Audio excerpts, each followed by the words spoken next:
Just look at these bananas. If you're thinking about making banana bread, there are other ways to use up very ripe bananas, and in this video, I'll show you a very delicious spiced banana jam. The first thing to note is how ripe these bananas are. You really need very ripe bananas with very dark spots on the skin because that's when the banana is at its sweetest, which in turn will have us use a lot less additional sugar. If the bananas have an alcoholic smell, I don't recommend using them because they may cause things I can't talk about in a food video without making you nauseated. Of course, the first step is to peel them, but to cut down on too many dishes, I was planning on placing a heavy bottom pot on top of a food scale to weigh the bananas as I was peeling them. But did you notice something? Something about the fact that the scale is off? Yeah. So now I will have more dishes to wash up anyway. Is it on now?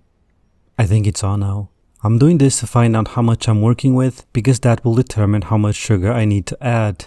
Right, I'm going to round this up to 500 grams. And to find out how much 1/3 of that is, I'll divide it by 3. I'll round that up to 170 grams. Before I add the sugar, I'm going to give the bananas a very rough chop, and you'll see why you don't need to dice them or slice them further on in the video. Of my calculated total sugar, I'm going to use half coarse white sugar and half dark muscovado sugar, but you can use either one or a combination of sugars of your choice, just don't use powdered sugar.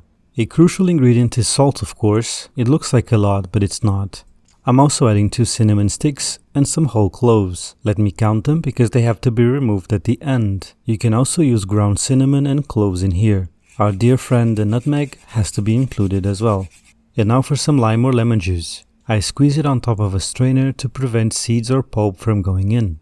I give this a quick stir just to combine everything and take the pot to the stove on low heat. I cover it and let it be for about 5 minutes. After that time, I remove the lid and as you can see, the mixture started to simmer gently. Now I raise the heat to medium-low and continue to stir every now and again.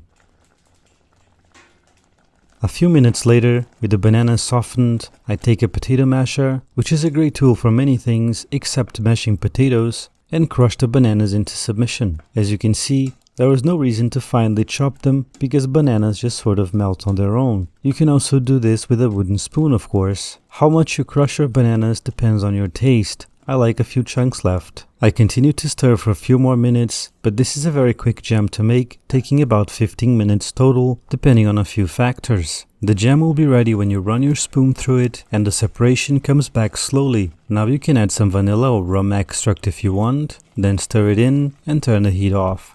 After cooling for a while, I remove the cinnamon sticks and the cloves.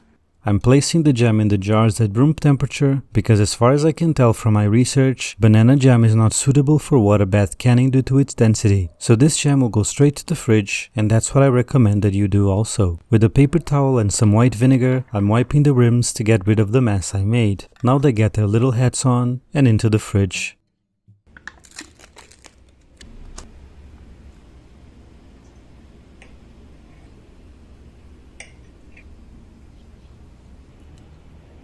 This is the jam consistency after a day in the fridge. I'm gonna serve it with some white fresh cheese because the saltiness of the cheese with the sweetness from the jam is a really nice combination, I think. But you can serve this in any which way you serve your jams. Remember the crepes I told you I usually keep in the fridge? This jam makes a delicious breakfast crepe as well. There's a link in the description for my crepe method. But anyway, that's all for now. Thanks for watching. We'll see each other in the next video. Bye.